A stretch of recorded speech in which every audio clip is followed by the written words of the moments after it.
Bom dia, Brasília, bom dia, trabalhadoras e trabalhadores da capital da República. Está no ar mais um programa Canal do Trabalhador. Bom dia, Rodrigo de Paulo. Bom dia, Raul. Bom dia a todos em casa. Hoje, no estúdio aqui, mineiro de Patos de Minas, foi deputado distrital, foi presidente da Câmara Legislativa, deputado federal e hoje deputado federal também e secretário de Habitação, Regularização e Desenvolvimento Urbano. Falei certo? Falou certo. Bom dia, deputado Magela, bem-vindo.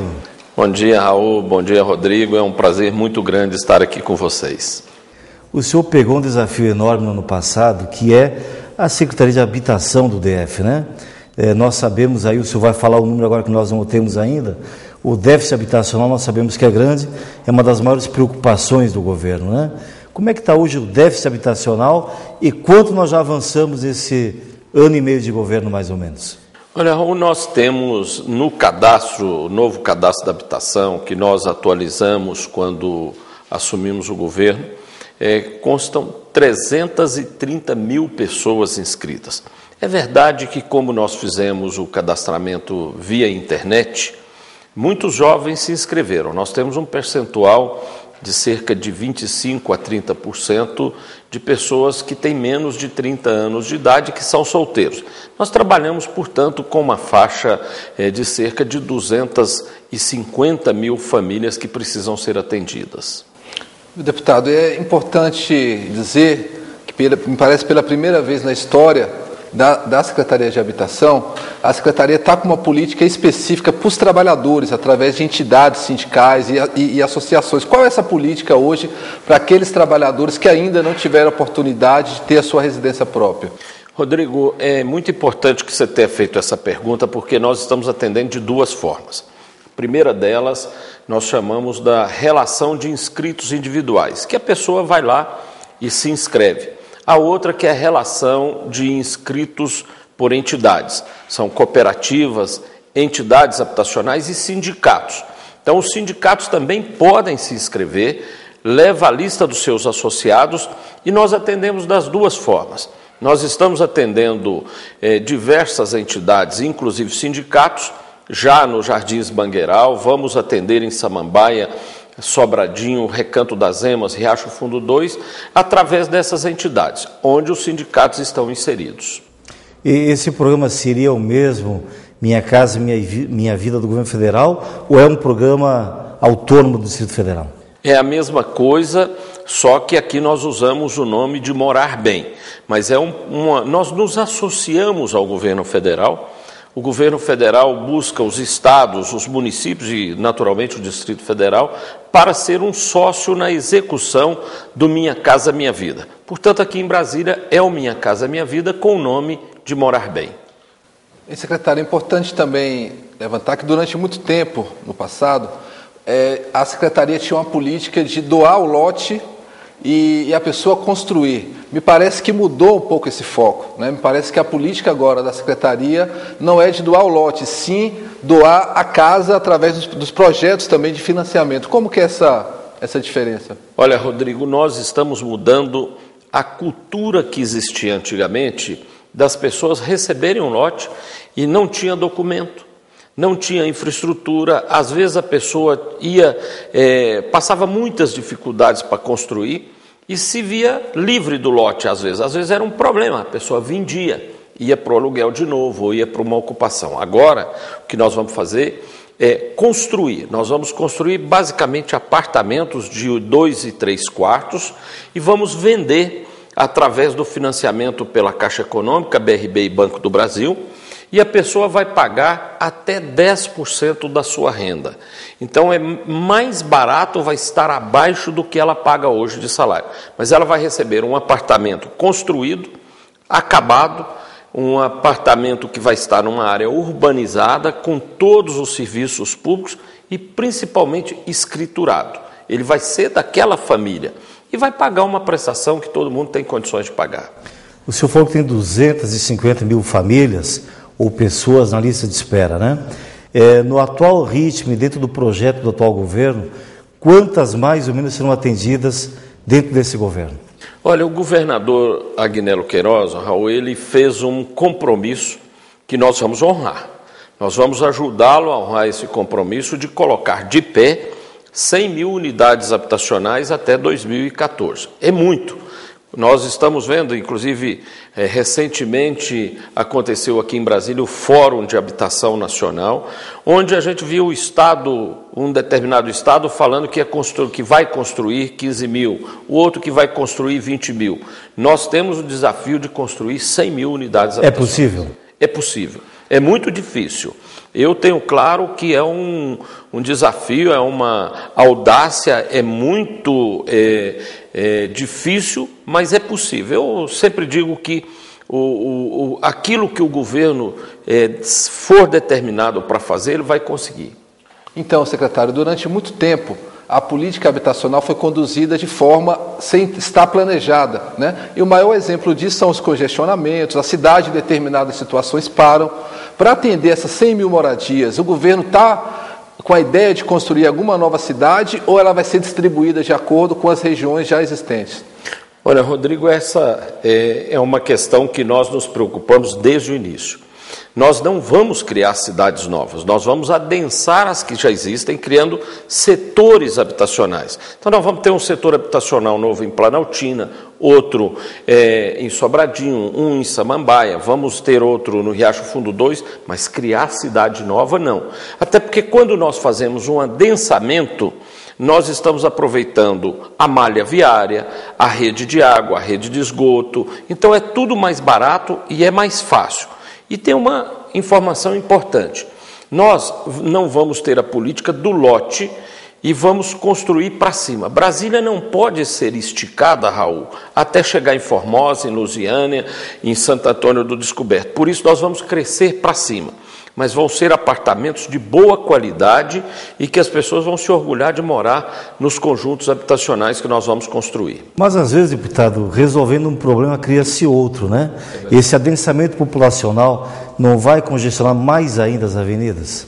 Não, nós estamos fazendo um planejamento, porque hoje nós já temos uma situação das pessoas morarem em condições inadequadas. E onde nós vamos criar novos setores habitacionais, nós vamos nos preocupar de que tenha estradas que possam dar vazão a todo o trânsito, nós vamos alargar onde tiver que alargar, vamos crescer onde tiver que crescer, mas vai ser feito com planejamento. E esses setores, eles já vão ter escolas, eles já vão ter postos policiais, postos de saúde, comércio. Então vai ser um planejamento para que as pessoas tenham qualidade de vida. Então, secretário, um dos grandes desafios hoje dos trabalhadores é conseguir a sua casa própria. Em função até dos baixos salários, esses programas habitacionais levam em consideração a renda de cada trabalhador? Leva em consideração, Rodrigo, a renda da família. Então é importante, inclusive, isso ficar claro, porque às vezes a pessoa fica achando que só leva em consideração a renda do cabeça, seja homem ou mulher, mas ele considera a renda da família. E tem uma pergunta que muita gente me faz: se eu ganhar um salário mínimo, eu posso entrar? Pode. A nossa política habitacional, ela vai de 0 salário mínimo até 12 salários mínimos. Atinge, por exemplo, professores, policiais, bancários, mas atinge também aquele que não tem um salário regular e que ganha no mês R$200, no outro 500, no outro 1.000. Então, todas as rendas podem entrar, só não vamos atender quem ganha mais de 12 salários mínimos, porque é assim que determina a lei. O senhor falou isso na entrevista, que dos 300 mil inscritos, 25% são jovens com menos de 30 anos e solteiros, né? Então existem critérios objetivos para fazer uma classificação, né? Quais os principais critérios e quais os prioritários? Essa é uma informação importante. Primeiro é a pessoa ter mais de 18 anos e não ganhar mais do que 12 salários mínimos. Mas nós damos uma pontuação para quem mora há mais tempo de Brasília. Então, o tempo de Brasília faz com que a pessoa receba uma pontuação maior. A pessoa estar na lista do novo cadastro há mais tempo também conta pontos. Antigamente isso não contava pontos. A pessoa podia ficar 30 anos na lista que não contava pontos. Agora nós estamos contando pontos. Número de filhos conta pontos e a renda. Quanto menor a renda, mais pontos a pessoa tem. E há uma diferenciação para os idosos, as famílias que tenham idosos, e para as famílias que tenham pessoas com deficiência, portadores de deficiência. Nesses casos, nós vamos atender um percentual da lista para famílias que tenham pessoas portadores de deficiência e pessoas idosas. E, secretário, saiu recentemente algumas pesquisas onde a população, os filhos de Brasília que aqui nasceram já ultrapassaram a marca de 55%, se eu não me falha a memória. Não seria interessante ter uma política para os filhos de Brasília? Eu tiro como exemplo eu, nasci aqui em Brasília e há pouco tempo apenas eu tive a oportunidade de me cadastrar na Secretaria de Habitação, né? Está tendo, inclusive, Raul, uma migração para o entorno de Brasília dos filhos que aqui nasceram. Não seria interessante ter uma política específica para os filhos de Brasília? Mas nós já temos. Da medida em que nós damos uma pontuação para o tempo de Brasília, certamente nós já estamos atendendo os filhos de Brasília. Agora, nós precisamos ter cuidado, porque como Brasília tem hoje 52 anos desde a sua fundação, tem pessoas que estão aqui há 50 anos e ainda não têm moradia, mas não nasceram aqui.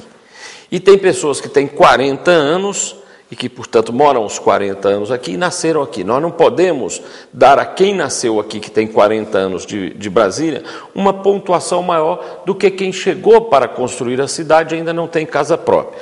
Nós temos que fazer uma mediação. Por isso, a mediação foi dar pontuação pelo tempo de Brasília. Se a pessoa tem 40 anos de Brasília, nasceu aqui, ela tem pontos respectivos por 40 anos. Se a pessoa tem 50 anos que mora aqui, ela terá pontos respectivos para 50 anos. Isso é justo, é o que nós estamos procurando fazer. Então, secretário, inclusive nós tivemos na semana passada uma grande invasão aqui no Distrito Federal, a invasão do Pinheirinho, do Movimento Sem Teto. Durante muito tempo nós tivemos essa política de privilegiar e prestigiar aquele que invade. Qual é a política hoje? Me parece que a tolerância é zero para quem invadir, não é isso, secretário? Olha, quem invadir e estiver na lista, nós retiramos da lista. Nós temos que acabar com essa cultura da invasão e do oportunismo, até porque nós temos demonstração na Secretaria de que havia uma indústria de invasores, as pessoas invadiam, tinham o lote, vendiam e iam invadir de novo, vendia e iam invadir de novo. Nós temos que acabar com isso.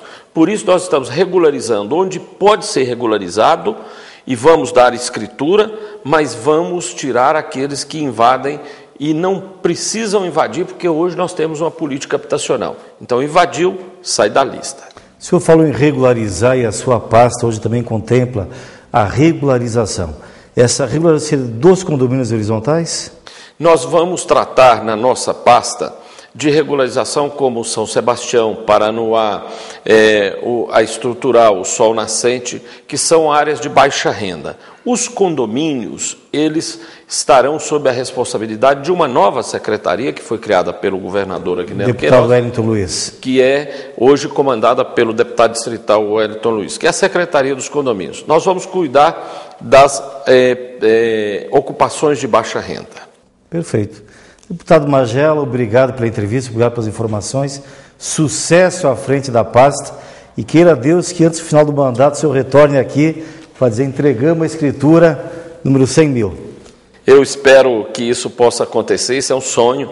Eu sempre digo que garantir o direito à moradia é garantir a Constituição, mas é sobretudo realizar um sonho. Quero deixar um abraço, Raul, a você, ao Rodrigo e a todos que estão nos ouvindo e desejar a todos um bom domingo.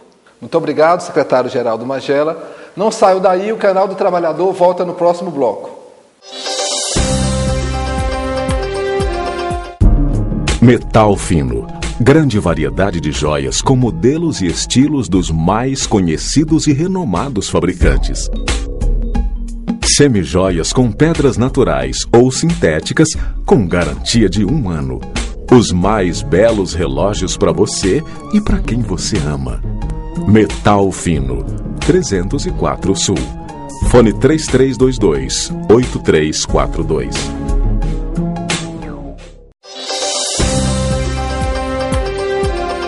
hoje, como nossa convidada especial, nós temos aqui a professora Eda Coutinho Barbosa Machado de Souza. Bom dia, professora. Bom dia, Carla. Bom dia, Rodrigo. Bom dia a todos. A professora Eda Machado possui um currículo rico e imenso. É batalhadora, versátil, tem pós-doutorado sobre inovações de sistema de educação. Gosta de escrever. Tem diversos artigos sobre inovações no ensino, avaliação e educação à distância. Dirige o Centro Universitário IESB, uma instituição inovadora, e sua proposta é de que a IESB possa vir a ser não a maior, mas a melhor instituição de ensino superior de Brasília. É isso mesmo, doutora? É isso mesmo, Carla. Nós não queremos ser grande, nós queremos ser a melhor. Então, professora Eda, primeiro bom dia. O IESB foi fundado em 13 de abril de 1998. Foi.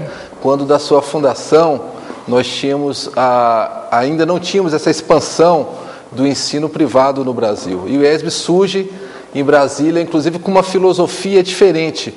Eu queria que a senhora falasse um pouquinho da filosofia do IESB, que começou pequeno e hoje se torna uma das maiores e mais importantes instituições do Distrito Federal. Professor, comenta um pouquinho como foi essa trajetória de 98 até agora, 2012. E quais são os desafios, professora? Olha, o IESB começou em 13 de abril de 98 com muita dificuldade, porque era minha filha e eu e mais 2 professores de Mato Grosso do Sul que participavam da mantenedora. Os 2 mantenedores de Mato Grosso do Sul eram os que tinham dinheiro. Então, eles que iam fazer os investimentos. E eu e a minha filha entrávamos com o trabalho, eu e a Liliane. O que aconteceu foi que eles saíram no mês de janeiro da mantenedora. E foi muito difícil porque nós alugamos um prédio na 902 Sul, que era um prédio bastante simples, e não tínhamos nada para mostrar para os nossos alunos. Não tínhamos uma grande biblioteca, não tínhamos... a única coisa que o IESB tinha era bons professores e um projeto. E esse projeto eu mostrei para os alunos e dizia para eles, vamos discutir esse projeto e vocês vão nos ajudar a criar uma instituição inovadora, ousada e bastante criativa. Então, vocês serão, junto conosco, junto com os professores e comigo, vocês serão aqueles que vão construir o IESB. E assim aconteceu. Eles acreditaram que nós poderíamos criar, sim, uma instituição dessa maneira. E, no final do ano, nós recebemos o pedido do dono do prédio que nós devíamos sair. Então, nós procuramos outro prédio e alugamos onde nós estamos na 609 Norte hoje. E o IESB rapidinho também se tornou pequeno, aquele campus na 609. Nessa altura, nós pudemos comprar um terreno na Terra Cap e esse terreno era pago em 36 vezes. Só que nós estamos construindo o primeiro prédio, então nós tivemos um dia assim de terror, uma semana de terror, porque nós não tínhamos dinheiro suficiente para terminar essa metade do prédio e nós teríamos que pagar a primeira prestação. O que aconteceu? Nós, pela primeira vez, tivemos que fazer um empréstimo no Banco do Brasil e fizemos um empréstimo também de R$600 mil do professor Pedro Chaves, que era o mantenedor de Mato Grosso do Sul.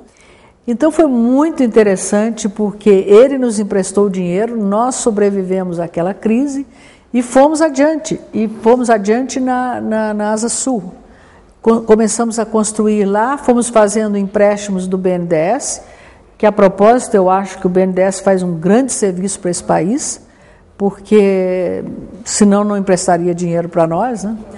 E nós fomos crescendo de tal maneira que os alunos foram acreditando que nós teríamos condições de fazer um trabalho muito bom e o crescimento foi tão grande que, bastante interessante, alguns jornalistas começaram a colocar que outras pessoas eram donos do IESB, não eu. Pelo fato do crescimento, né, professor? E foi uma fase difícil, porque falavam coisas que não eram verdadeiras. Mas nós esquecemos esse problema, né, que havia jornalistas trabalhando contra o IESB, poucos, claro. Mas nós fomos crescendo e o IESB se tornou uma instituição que começou a atravessar as fronteiras de Brasília, começou a ser conhecido no Brasil inteiro. E mais recentemente, em 2010, nós saímos na revista Business Week.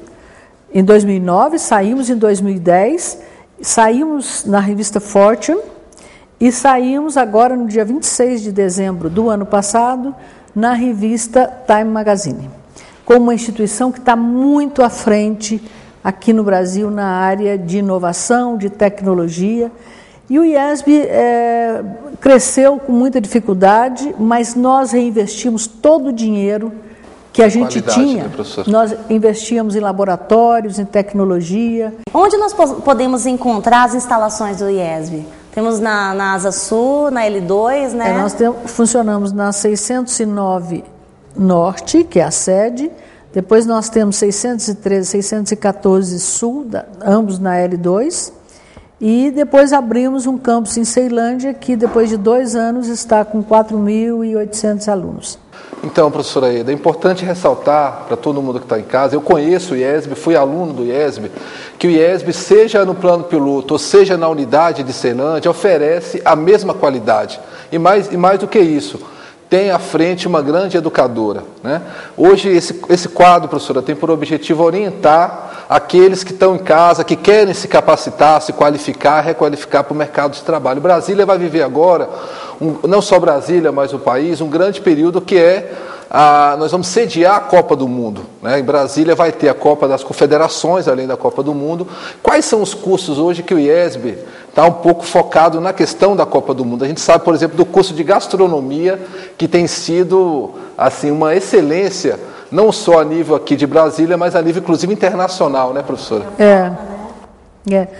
Nós investimos muito, né, no curso de gastronomia do IESB. Na verdade, nós compramos, na primeira compra, nós compramos R$1.800.000 só de fornos e só de equipamentos, só de panela e facas, etc. Depois nós compramos mais para o campus de Ceilândia. Nós também temos o curso de turismo, que agora com a Copa começou a aumentar o número de alunos, e temos todas as outras áreas que nós estamos fazendo cursos de curta duração para estimular a formação rápida de profissionais que queiram se preparar melhor para a Copa, né?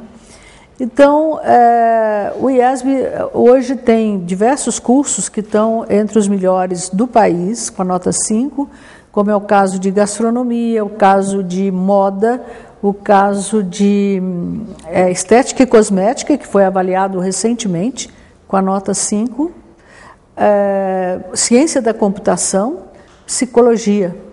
Nós temos todos esses cursos entre os melhores do país. E temos outros cursos com nota 4. Por exemplo, o nosso curso de publicidade, que foi reconhecido com a nota 4, na minha avaliação, ele, na próxima vez, será reconhecido com a nota 5 também. Por quê? Porque a metodologia dele é tão inovadora, mas tão inovadora, que o aluno, quando sai para o mercado, ele já sai adiante, bem para frente do que o mercado está praticando. Nós temos mais de 120 Macintoshes nesse curso de publicidade. E temos uma quantidade de aluno enorme nesse curso. Mas os outros cursos nossos também são muito bons. Entretanto, há esses que têm assim, um charme maior, um glamour maior, né? É o diferencial dos cursos, né? Porque cada um tem o seu diferencial, até mesmo porque hoje em dia, infelizmente, muitos alunos eles não estão preocupados apenas em aprender, mas sim em ter um currículo, em ter um diploma. né? Que tem, infelizmente, muitos casos de algumas faculdades por aí que tem aquele curso à distância no qual dá apenas o currículo, o certificado ou o diploma para o aluno. E o que a senhora acha disso? Porque não é uma coisa legal, né? A senhora que é uma educadora, que é doutora, então, assim, passou a vida estudando, se dedicando a esses alunos e hoje eles não estão com essa preocupação. Bem, o problema dos cursos à distância é muito sério, porque, na minha visão, e eu já falei isso outras vezes, há instituições que estão prostituindo a educação à distância no Brasil e não estão levando a sério o ensino à distância. Com isso, muitos dos nossos alunos que não conhecem a instituição que eles vão fazer o curso à distância, perdem tempo e perdem dinheiro. Porque depois, quando eles saem, eles chegam no mercado e não estão preparados para enfrentar o dia a dia. Aí entra nos da cursinhos produção. Públicos, né? E aí entra para fazer outros cursos em cursinhos, né? Cursinhos, né? Que é só para restaurar, né? Ficam gastando um tempão até se preparar de novo, né? É importante destacar também para quem está em casa, professora, que o IESB não apenas é uma instituição de excelência do ponto de vista do reconhecimento do mercado de trabalho, mas também é uma instituição que agrega valores, né? Que até então muita gente não sabe, mas só o diploma hoje não basta. Nós precisamos de agregar valores, terem referência, e o IESB, eu conheço, é uma instituição que não deixa a desejar pela sua própria concepção, não é isso? Tem que ter conteúdo, né? O que acontece é que as universidades do mundo inteiro hoje estão com problema de ganhar dinheiro, de tentar conseguir que sejam aceitas no mercado. Com isso, elas esquecem do papel delas de transformar e melhorar o mundo e esquecem da formação de valores. Eu estive numa reunião das Nações Unidas em novembro de 2010, e a partir daí o IESB está participando, está integrando um programa das Nações Unidas que se chama United Nations Academic Impact. E aqui no Brasil já teve outra reunião em que apenas 5 instituições foram convidadas, do Brasil inteiro. E a ideia que as Nações Unidas têm com este programa é que as universidades trabalhem mais com resolução de conflitos, trabalhem mais com meio ambiente, com alfabetização, que é um problema ainda no mundo muito sério, e trabalhem mais e muito, muito fortemente com esse problema de solidariedade. Então, são valores que nós não podemos esquecer, porque se a gente for olhar bem, muitas famílias deixam para a universidade, deixam para a escola o trabalho de preparar os filhos. E com isso, há muitos jovens que chegam sem uma preparação adequada para crescer e se desenvolver profissionalmente como cidadão. Então, a universidade tem que se preocupar com essa tarefa de ajudar o aluno a formar valores. A outra coisa que eu acho também é que muitos jovens, eles querem fazer alguma coisa diferente, mas eles não têm uma causa. Eles não têm uma motivação, eles não têm modelos para seguir. Então, se eles não têm causa, não têm modelo para seguir, não têm exemplos, eles ficam muito frustrados com a vida que eles têm. Então, a universidade precisa se preocupar em ajudar esses jovens a desenvolver o máximo do potencial deles, né? E que não deixa de ser um modelo, né? Porque a faculdade ela vem para poder ensinar, para poder ajudar, para poder engrandecer e até mesmo capacitar. O foco é capacitar o aluno, ter conteúdo, né? Mas, infelizmente, nós estamos já com o nosso tempinho curto e eu só tenho a agradecer a senhora por estar aqui, passar as informações do IESB, os cursos, seus diferenciais e que cresça cada vez mais e continue se expandindo. Muito obrigada, professora. E também aqui em nome do canal agradecer a presença, né, Carla? Dizer para todos que eu conheço o IESB, a mesma qualidade, e parabenizar a professora, a mesma qualidade das instalações aqui do Plano Piloto são as mesmas de Ceilândia, inclusive possibilitando que aquela população tenha uma faculdade de qualidade. Parabéns, professora, principalmente pelo espírito empreendedor. E volto a repetir, o IESB chegou aonde chegou e vai chegar muito mais além, porque tem à frente da sua direção uma professora, né? Então, muito parabéns e muito obrigado em nome do Canal do Trabalhador, professora. Eu agradeço muito o convite, foi uma honra estar aqui com vocês. Eu acho que esse programa é importante porque o trabalhador, como eu, né, que sou também uma operária da educação, nós todos temos que trabalhar e ficar atualizados em relação àquilo que está sendo discutido sobre o mercado de trabalho, sobre o papel do trabalhador. Então, muito obrigada pelo convite, agradeço muito. Nós e que tenho muita honra de saber que você foi nosso aluno. Muito obrigado, professor. Saber não, eu já sabia.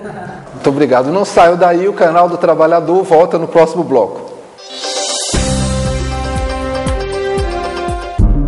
Metal fino. Grande variedade de joias com modelos e estilos dos mais conhecidos e renomados fabricantes. Semijoias com pedras naturais ou sintéticas com garantia de 1 ano. Os mais belos relógios para você e para quem você ama. Metal fino. 304 Sul. Fone 3322-8342.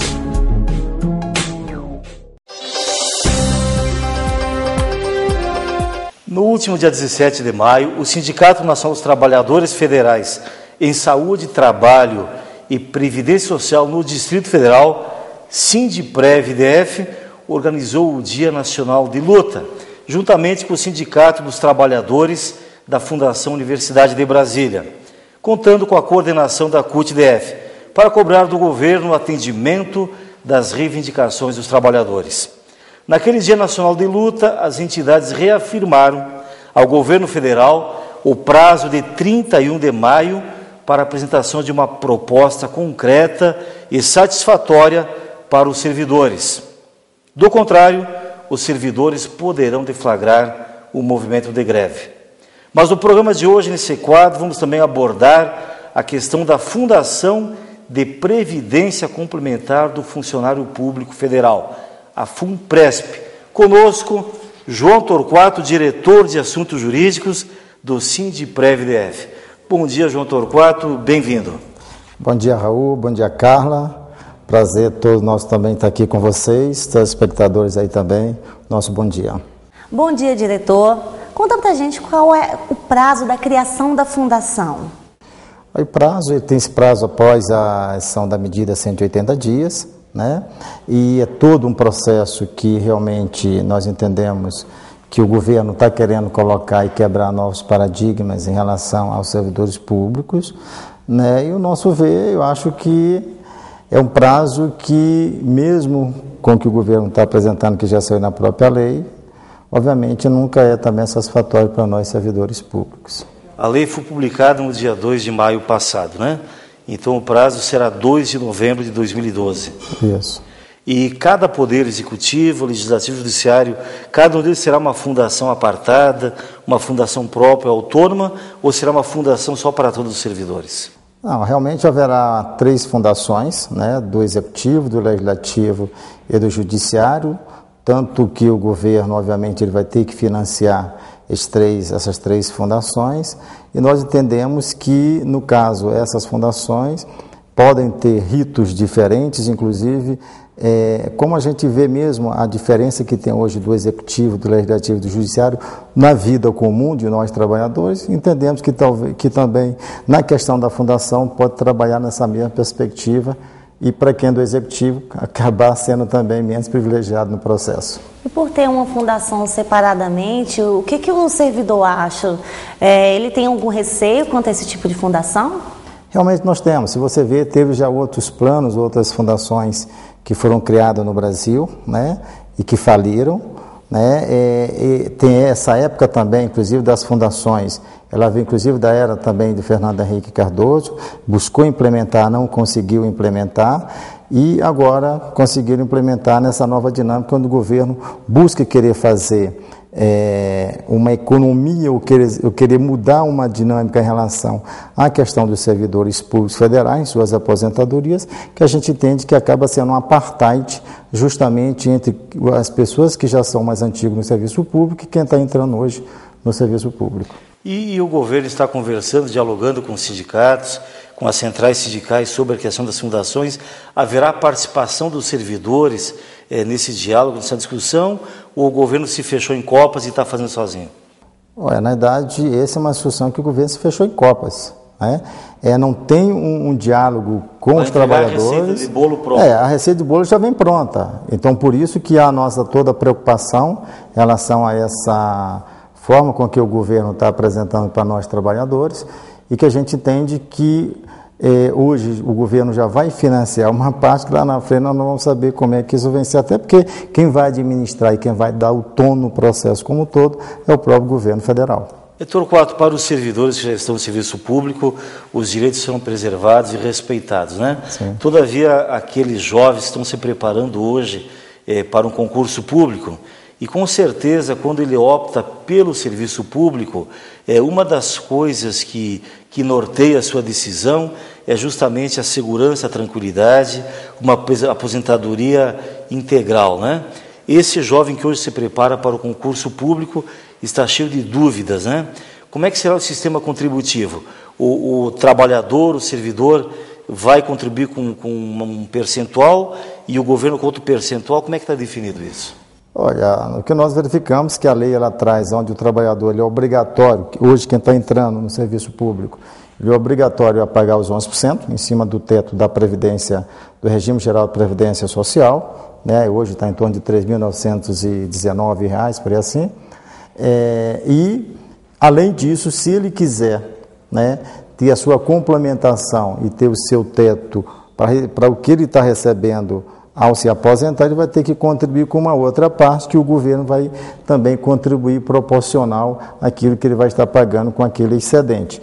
Que, no nosso entendimento, isso modifica drasticamente todo o processo, né? E que acaba trazendo muitas preocupações para nós, principalmente agora. Eu pago uma coisa, mas eu não sei amanhã, de fato, quanto que eu vou receber. Então, essa é a grande dúvida que para em todos nós. Com licença, Carla, só para complementar essa dúvida, deixa-me ver se eu entendi direito, então. Os 11% para a previdência normal, sim, o teto normal, quer dizer, a vala comum, vamos dizer assim, exato, esse é obrigatório. Isso. O servidor tem que contribuir com 11%, e vai ter aquele teto que hoje é R$ 3.900, né? Positivo. A FUNPRESP, essa fundação, vai ser opcional para os novos servidores. Quando o servidor entrar agora, ele já entra automaticamente na FUNPRESP, então ele vai ter que fazer opção.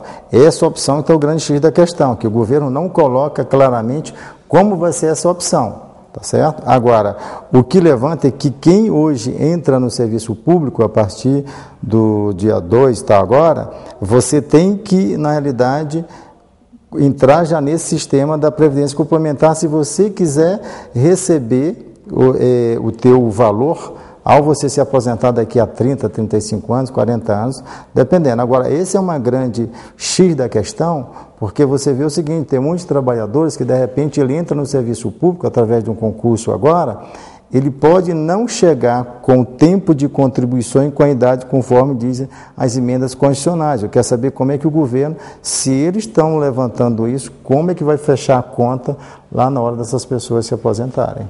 Então ele ingressará na Previdência Complementar, mas ele pode optar também pela Previdência Privada? Exatamente, ele pode estar com a Previdência Privada também. E qual é a análise que o Sindprev faz dessa medida? Nós entendemos a nossa análise que é uma medida que eu acho que é um retrocesso para o nosso ver para o conjunto dos trabalhadores. Primeiro, como eu falei inicialmente, o governo ele vem com medidas onde ele faz uma diferença, ele divide a categoria justamente para o futuro, né? Onde uma parcela ela tem uma situação e uma outra entra num outro ritmo. São os seus pontos positivos e negativos. Né? E uma outra situação, o governo busca querer equalizar a questão financeira das aposentadorias, justamente buscando sobretaxar e utilizando essa forma nesse novo modelo que eles entendem que com isso eles vão trazer mais recursos para dentro do governo. O nosso entender, a nossa avaliação, a nossa análise é de que o governo, ao fazer isso, e hoje ele já está botando 50 milhões de reais para a Previdência Complementar aos servidores do Executivo, 25 milhões para o pessoal legislativo e mais 25 milhões para o pessoal do Judiciário. Ora, isso está dizendo é um adiantamento, vem assim, um adiantamento. Se é um adiantamento, quanto vai ser esse valor real que o governo vai disponibilizar para isso? Segundo, os conselhos que vão administrar vai ser justamente através do governo, principalmente o Executivo, Presidência da República, Legislativo, pessoal do Legislativo, Judiciário, Judiciário.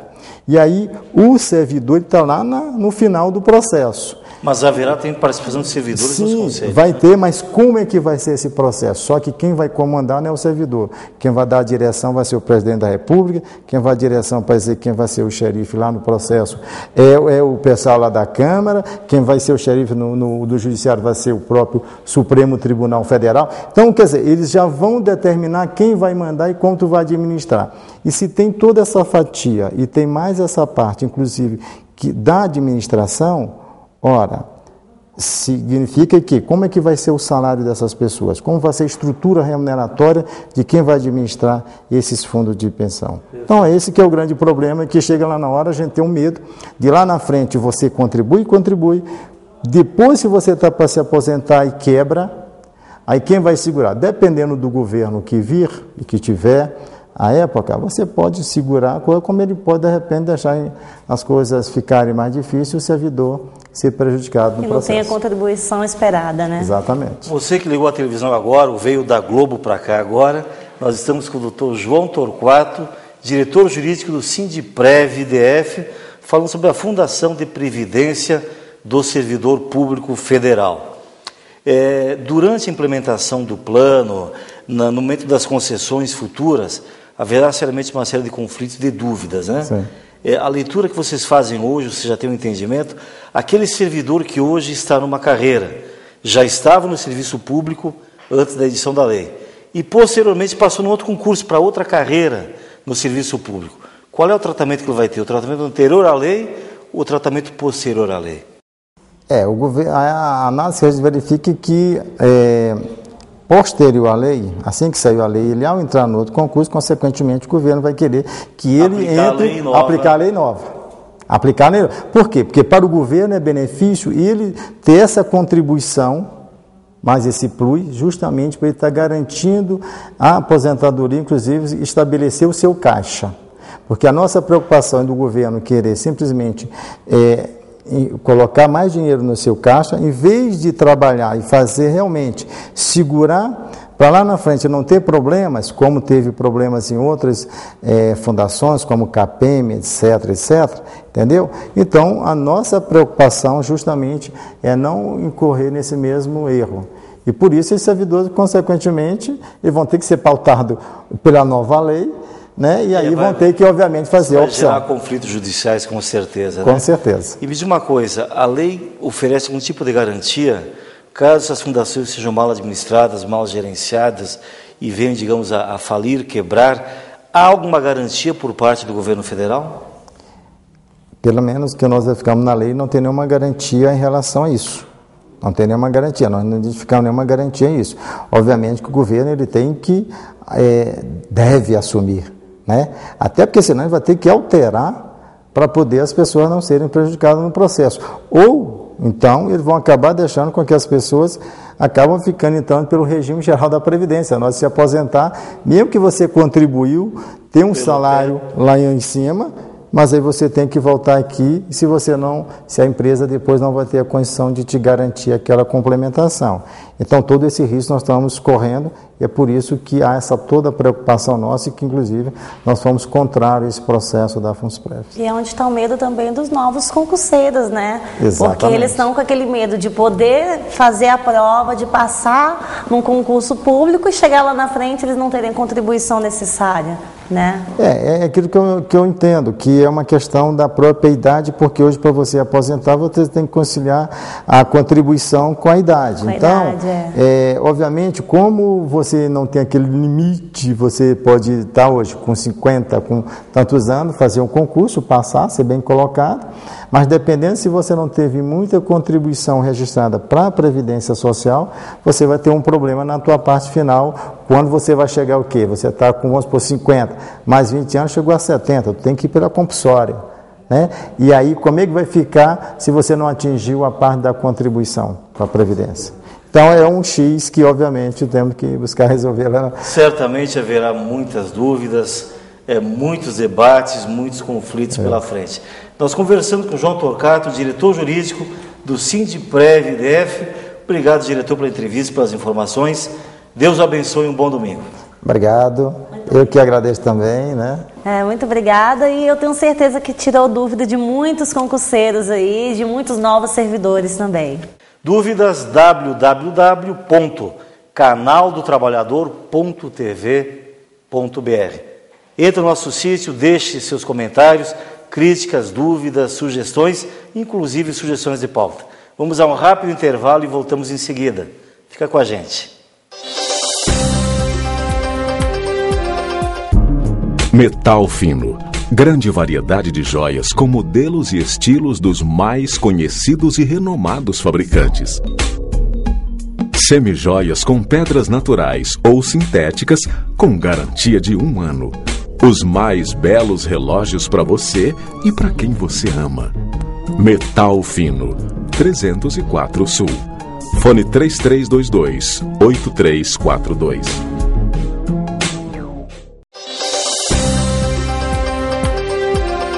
No ano passado, precisamente no mês de junho, o Sindsaúde-DF protagonizou um grande movimento grevista aqui no Distrito Federal. Fez-se um acordo com o governo e, passado um ano, parece que mais uma vez o governo não cumpriu com aquilo que prometeu, escreveu e assinou.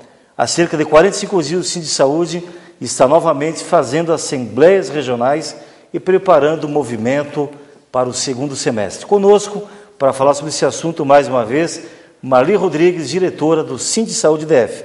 Bom dia, Marli, bem-vinda. Bom dia, Raul. Muito obrigada. Vai ter greve, Marli? Olha, essa decisão está nas mãos do governador Agnello Queiroz. Nós temos um acordo com o GDF, esse acordo é para ser cumprido porque ele foi assinado, mas com o decreto 33.550, nós tememos que o governo não vá cumprir esse acordo. Por isso, a categoria já está em estado de greve e nós estamos realizando assembleias regionais em todos os hospitais e centros de saúde, retirando assim os comandos e preparando, provavelmente, um movimento grevista. Primeiro, bom dia, Marli. Então, Marli, um dos eixos principais da campanha do atual governador foi no sentido de resolver o caos que a saúde se encontra, né? Como que o sindicato está vendo essa ausência de propostas para a categoria e quais são as perspectivas para que a saúde melhore no Distrito Federal? Olha, a saúde, para melhorar, o governo vai ter que investir muito, porque foram muitos anos de sucateamento. Não vai resolver o problema em 6 meses, em 1 ano, nem em 4 anos não vai resolver. Mas para sinalizar a melhora, o governo precisa entender que a recuperação da saúde pública, ela depende de muitos investimentos, mas o investimento principal é na mão de obra, é no ser humano, é no funcionário. Se o governador, a Secretaria de Saúde, não perceber que o material humano, ele é quem vai dar o ritmo, realmente essa recuperação ela vai ficar muito mais longe. Marli, o que foi acordado, que foi sacramentalizado no acordo no passado e que o governo deixou de cumprir? Nós negociamos as 2 últimas parcelas da gata, que é a gratificação, é a incorporação dela ao vencimento.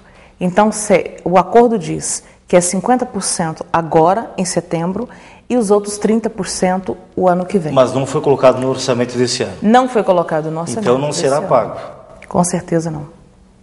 Então, Marli, eu conheci o atual governador, inclusive nos carros de som do próprio Sindsaúde. Como está essa relação hoje entre o governador e os sindicatos, que inclusive ajudou a elegê-lo, Marli? Na verdade, eu poderia sintetizar. O governador tem na sua carreira as nossas digitais, mas ele até o momento não conseguiu perceber isso. Nós até hoje não conseguimos conversar com o governador, apresentar pessoalmente para ele, enquanto governador de Brasília, as nossas reivindicações, porque existe uma distância, existe um abismo entre o governador e o movimento sindical. E nós precisamos conversar, negociar, precisamos que o governador cumpra com todas aquelas promessas, aqueles compromissos que ele assumiu com a classe trabalhadora. Inclusive a promessa principal de que ele ia ser o secretário de saúde, né, Marli? Essa foi uma promessa, eu acredito, muito emocional do governador. Na verdade, isso nunca foi possível, porque um governador tem muitas outras atividades, tem uma cidade inteira para cuidar, mas com certeza a Secretaria de Saúde precisa que o governador tenha um olhar um pouco mais crítico e faça muitos ajustes na própria secretaria. Marli, tu falaste, e até eu fiquei espantado aqui, que o sindicato ainda não conseguiu conversar com o governador, né? Eu lembro que na greve passada nós tínhamos uma audiência, numa sexta-feira de manhã, no Ministério Público do DF, lá com o doutor de Aulas Costa Ribeiro, em que ele intermediou justamente o final da greve, né? O sindicato foi convidado, o Ministério Público se fez presente, o governo foi convidado. E no momento, já uma hora depois do momento previsto para iniciar aquela audiência pública, né? Foi feito contato com o secretário de Saúde, que estava em Brasília, e a resposta dele, eu lembro, ele disse: nós não conversamos com grevistas, o governo não conversa com grevista. Talvez não seja esse o principal ponto negativo do governo, um governo que veio do movimento sindical, cresceu no movimento sindical e se elegeu talvez pela força do movimento sindical e não se digna de receber o sindicato para conversar. Não é esse talvez o aspecto mais negativo? É um dos aspectos negativos que nós vivemos, justamente essa distância e a intolerância com o movimento sindical. A impressão que nós temos é que o governo elegeu os sindicalistas como seus inimigos, e isso não é verdade. Os sindicalistas cuidam dos interesses dos trabalhadores, bem como o governo cuida dos interesses do governo. Agora, isso é possível acontecer de uma forma mais civilizada, de uma forma mais democrática, onde o governo não precisa judicializar os processos grevistas, como vem acontecendo em Brasília. Isso não poderia acontecer. Um governo eleito, como foi eleito aqui em Brasília, nós precisávamos ter uma forma melhor de se tratar, uma forma mais planejada de discutir, sem levar aos tribunais. Marli, o que passa, às vezes, a própria mídia às vezes ajuda um pouco nisso, é de que o problema da saúde está muito voltado para os profissionais, né? E, na verdade, os profissionais são vítimas também, né, Raul, do próprio sistema. Nós tivemos aqui, a programas passados, o próprio sindicato dos médicos, o sindicato dos enfermeiros, todas as categorias envolvidas na saúde colocam que o sistema está errado e não o profissional. O que você tem a dizer à população que está em casa, que acha que a falta de atendimento é um problema de quem está ali na frente, muitas vezes, da emergência, que são os profissionais da saúde, Marli? Os profissionais de saúde, eles são tão vítimas quanto os pacientes. A diferença é que o profissional ele não pode denunciar, porque imediatamente ele é punido. O profissional, por trás daquelas paredes... Existe essa punição hoje? Lógico, existe punição, existe perseguição e existem autoridades que não assumem que fazem isso, mas fazem isso. Perseguem, você não pode denunciar, você tem que simplesmente ver e ficar calado. Por trás daquelas paredes de concreto, existem profissionais que dão a sua vida pela sua profissão, que amam a sua profissão, que se entregam, que têm 20, 30 anos de profissão e sofrem com o descaso de todos os governos e sofrem mais ainda agora, porque nós, com certeza, tínhamos uma esperança e hoje nós não temos sequer a esperança dessa situação mudar, de você poder denunciar os problemas sem ser punido, para você tentar uma melhoria no seu trabalho. Marli, dentro desse assunto perseguição, punição, algumas semanas, alguns servidores, se não me engano, do Gama, da Regional do Gama, promoveram uma rifa, um bingo, alguma coisa, para angariar recursos para comprar materiais necessários que o governo deveria providenciar e não o fez. E chegou uma denúncia aqui no canal Trabalhador que esses servidores que organizaram essa rifa, esse bingo, estão respondendo uma sindicância a um processo disciplinar. É verdade isso? Para você ver, um bingo, uma rifa para comprar um aparelho de pressão foi em Ceilândia. Para comprar um aparelho de pressão e uma balança. Não é a primeira vez que os profissionais fazem isso. Já fizemos reforma em hospital, em centro de saúde, para não deixar fechar. E se hoje a gente tem pronto-socorro, tem centro de saúde, tem hospitais, tem ações básicas, são porque esses trabalhadores abraçaram essa causa como deles.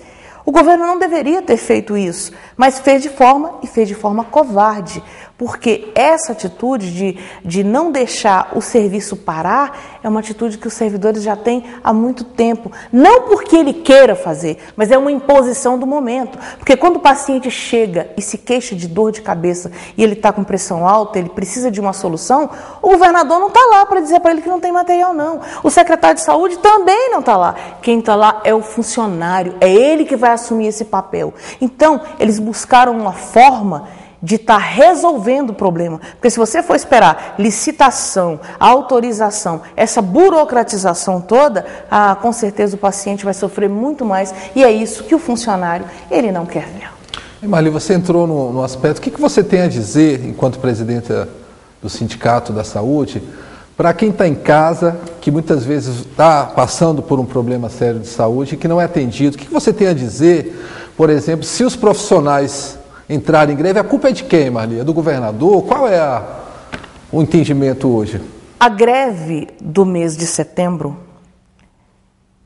ela só vai acontecer se as autoridades do Distrito Federal quiserem, em especial o governador de Brasília, porque fez um acordo, assinou o acordo, criou expectativas e não cumprir o acordo. Isso os profissionais não vão admitir, principalmente porque será um tratamento discriminatório. Então, eu peço à população que ela procure o seu deputado distrital, que ela procure o governador, que ela faça cobrança nas redes sociais, faça por telefone, aonde ela quiser. A população tem o direito de ter os hospitais e centros de saúde funcionando, mas os profissionais de saúde também têm direito de receber o seu salário justo, o seu salário digno. Marli, tu enfatizaste o mês de setembro. Qual é o ponto inegociável, qual é o ponto sine qua non, qual é a atitude que o governo pode adotar para impedir a greve? Qual é a exigência básica com a qual vocês não tem negociação. Nós queremos a incorporação da Gata, a incorporação total. Incorporou para outras categorias, precisa incorporar para a categoria do Sindsaúde também. Nós não vamos negociar isso, porque já foi negociado. Nós só queremos o cumprimento do acordo. Se não cumprir, com certeza, então, nós, mas a incorporação em setembro, nós já sabemos que não vai acontecer. Olha, se o governo quiser, ele pode incorporar. Como? Olha, um governo que constrói estádios, um governo que compra tantas coisas, faz tantas coisas. É para a Copa do Mundo, né? Sim, mas para assistir a Copa, o povo precisa ter saúde. É verdade. Não adianta você ter um estádio maravilhoso, você ter inúmeras coisas belas em Brasília, se você não tem saúde. Se você não tem saúde na cidade, você não tem governo. E isso, com certeza, essa marca, esse governo, eu tenho certeza que não quer construir. Então, é exigido que seja incorporada 50%, né? Sim, até exigido que ele cumpra o acordo. 50% até setembro e os outros 30%, como nós acertamos no próximo ano. Mês de maio do ano que vem. Então, Marli, nós tivemos agora a greve dos professores, que foi também fruto de um acordo não cumprido, né? Caso o governo não venha cumprir, então, a tendência é caminhar para a greve. Qual a outra alternativa que o sindicato tem discutido, uma vez que o próprio orçamento já foi votado e não prevê lá essa incorporação da Nós sabemos que o GDF ele pode remanejar verbas, né? O governo fez o acordo, é papel dele cumprir, não é nosso. Não é o sindicato que vai dar uma de técnico. Tinha que ter feito uma previsão. Não é o sindicato que vai dar uma de técnico agora e ensinar para o governo como é que ele vai fazer. Se ele é governo, ele foi eleito, ele tomou posse, ele tem assessoria, o problema é dele. Assinou, tem que cumprir. Nós exigimos a incorporação total e definitiva da Gata. Conversamos com Marli Rodrigues, diretora do Sindi Saúde DF. Obrigado, Marli, pela entrevista, pelas informações. Tomara que não seja necessária a greve. Tomara que não seja necessário. Está nas mãos do governador, mais uma vez, a decisão da greve dos profissionais de saúde. Muito obrigado, Marli. Sucesso aí na campanha salarial. Obrigado, sou eu que agradeço, em nome de todos os profissionais de saúde. Obrigado, Rodrigo, pela parceria. Bom domingo para você de casa. E domingo que vem, Canal Trabalhador de volta aqui, 11h30, se Deus quiser.